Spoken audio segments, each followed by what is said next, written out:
चलिए 1859 के नील विद्रोह को समझते हैं, जो भारत के इतिहास में एक बहुत ही अहम मोड़ था। यह है नील, जिसे कभी ब्लू गोल्ड कहते थे, पर 19वीं सदी में इसकी वजह से एक क्रूर सिस्टम शुरू हुआ। बंगाल का नदिया जिला इसका सेंटर बना, जहां यूरोपियन प्लांटर्स ने कई फैक्ट्रियां लगाई थीं।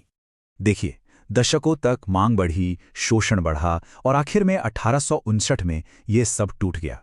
तो असल में समस्या की जड़ थी ददन प्रथा, जो किसानों को दिए जाने वाले एडवांस लोन से शुरू होती थी। इस सिस्टम ने कर्ज का एक ऐसा जाल बुना जिससे किसान कभी मुनाफा कमा ही नहीं पाए।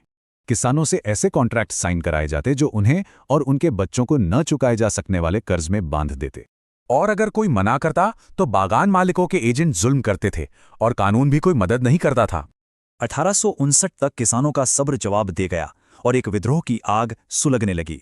इस लड़ाई में दो बहुत अलग तरह के लीडर सामने आए जिन्होंने किसानों को रास्ता दिखाया।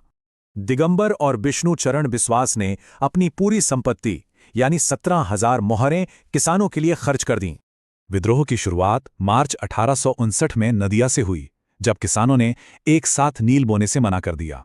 जो एक गांव में शुरू हुआ था, वो जल्द ही पूरे बंगाल में फैल गया, वो भी बिना किसी हिंसा के।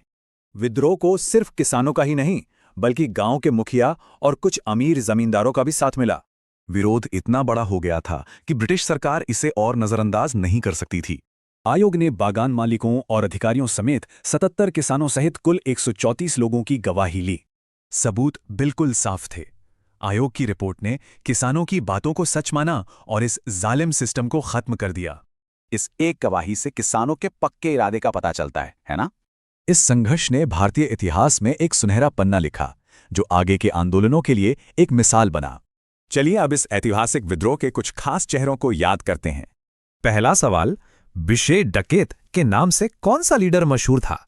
अगला सवाल, वो कौन से दो भाई थे जिन्होंने अपनी सारी दौलत किसानों को संगठित करने में लगा दी?